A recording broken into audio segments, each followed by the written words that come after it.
बिल्कुल। और सबसे पहले शुरुआत करेंगे शिवसेना सांसद संजय राउत को लेकर बात कर लेते हैं, जहां पर पात्रा चौल घोटाले में गिरफ्तार उनको कर लिया गया।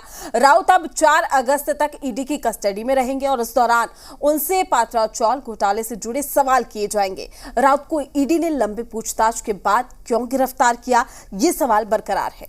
उधर उद्धव ठाकरे ने राउत के परिवार से मुलाकात की और उस केंद्र सरकार पर बदले की कार्रवाई करने का आरोप लगाया।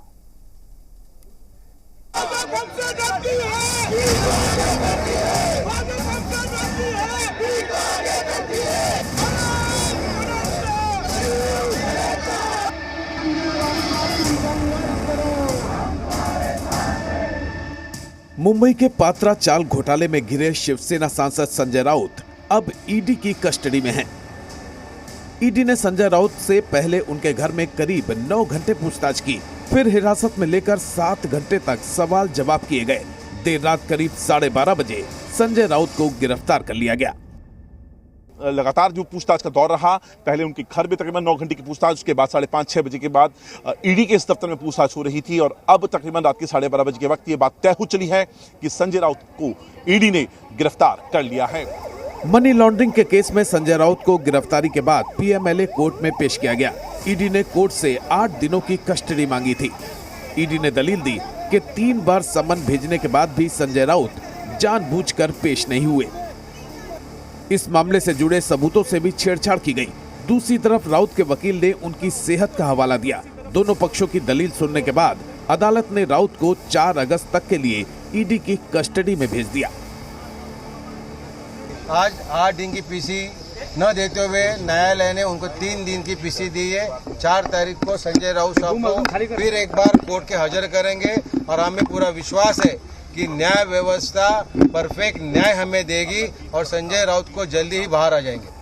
कस्टडी के दौरान ईडी पात्रा चौल घोटाले से जुड़े सवालों के जवाब तलाशने की कोशिश करेगी। दरअसल ईडी सूत्रों के मुताबिक शिवसेना सांसद जांच में सहयोग नहीं कर रहे हैं। कल हुई करीब 16 घंटे की पूछताछ में संजय राउत ने ज्यादातर सवालों को टालने की कोशिश की। ईडी के अपर निदेशक सत्यव्रत कुमार ने रविवार को संजय राउत से पूछताछ की। आखिरी 2 घंटे की पूछताछ में पात्रा चौल घोटाले से कमाई गई मनी ट्रेल के बारे में पूछा गया। राउत के घर से मिले 11.5 लाख कैश पर भी सवाल किए गए। अलीबाग और दादर फ्लैट के फाइनेंशियल ट्रांजैक्शन की भी जानकारी मांगी गई। राउत ने कुछ सवालों के जवाब में नहीं जानता बोला या अभी याद नहीं कहा। राउत ने जो भी जानकारी दी उससे भी ईडी के अधिकारी संतुष्ट नहीं थे। दरअसल ईडी ने पूछताछ के साथ संजय राउत के घर पर करीब 9 घंटे सर्च ऑपरेशन भी चलाया। इस दौरान राउत के घर से 11.5 लाख रुपए की नकदी बरामद की गई। सूत्रों के मुताबिक ये रकम 2 लिफाफों में रखी थी। एक लिफाफे में एकनाथ शिंदे का नाम लिखा था और उसमें 10 लाख रुपए थे। वहीं दूसरे लिफाफे में 1.5 लाख रुपए थे, जिस पर किसी का नाम नहीं लिखा था। सूत्रों के मुताबिक ईडी ने देर रात संजय राउत से इस बारे में शुरुआती पूछताछ की। जवाब में संजय राउत ने बताया कि 10 लाख रुपए शिवसेना के अयोध्या दौरे के लिए निकाली गई रकम का हिस्सा है, जबकि 1.5 लाख रुपए किसी को भुगतान करने के लिए रखे थे। जो 10 लाख की कैश मिली है, जब राउत साहब और सब पूरे पार्टी के लोग अयोध्या गए थे, उनकी वो बैलेंस थी, उसके अंदर जब 10 लाख लिया, उसके अंदर एकनाथ शिंदे ऐसा नाम भी लिखा हुआ है। मीन्स ये पैसा पार्टी का एकनाथ शिंदे ने दिया हुआ पैसा है। सूत्रों का दावा है कि संजय राउत के इस जवाब से ईडी संतुष्ट नहीं है। अब राउत ईडी की रिमांड पर हैं। इस दौरान ईडी राउत से दोबारा पूछताछ करेगी। संजय राउत की गिरफ्तारी के बाद बीजेपी हमलावर है। हालांकि शिवसेना संजय राउत के साथ खड़ी दिख रही है। शिवसेना कार्यकर्ताओं ने गिरफ्तारी के विरोध में महाराष्ट्र में कई जगह प्रदर्शन किए। ईडी की कार्रवाई को बदले की कार्रवाई करार दिया और भरोसा दिलाया कि पार्टी उनके साथ है। परिवार से मिलने के बाद उद्धव ठाकरे ने केंद्र सरकार पर बदले की कार्रवाई करने का आरोप लगाया। उन्होंने कहा कि सरकार कितनी भी कोशिश कर ले, लेकिन शिवसेना नहीं झुकेगी। एक ही पार्टी, मतलब उनकी जो पार्टी है वही रहनी चाहिए और वही रहेगी, और बाकी सारे पार्टी, जितनी सारे पक्ष हैं, सारी पार्टियां है, वो खत्म हो जाएगी। आज तक हम मानते थे कि ये शतरंज, यानी कि मराठी में कहते बुद्धि बल, तो इसमें शतरंज नहीं है, बुद्धि का कोई ठिकाना नहीं है, सिर्फ बल वापर ले जाते हैं, शक्ति का उपयोग किया जा रहा है।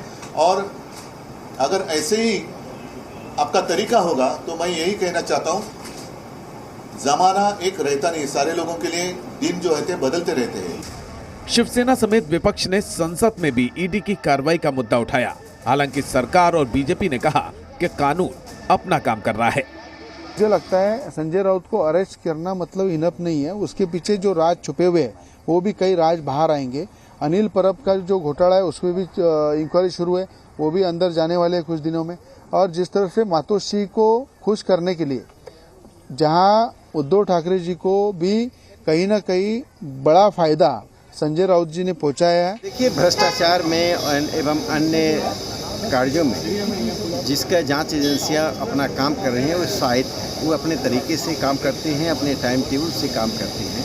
तो मुझे लगता है कि नाजायज़ काम करने वालों पर यदि एजेंसियां जांच करती हैं, इस पर कोई औचित्य नहीं है कि शिवसेना उस पर हंगामा करे, सदन को ठप करे। बहरहाल अब संजय राउत ईडी की कस्टडी में हैं। इस दौरान ईडी उनसे घोटाले के मनी ट्रेल का पता लगाने की कोशिश करेगी। इसके साथ ही घर में लिफाफे में मिली 11.5 लाख रुपए पर भी सवाल जवाब होगा, जिसे राउत अयोध्या दौरे के लिए इकट्ठा की गई रकम बता रहे हैं। मुंबई से अंकुर त्यागी के साथ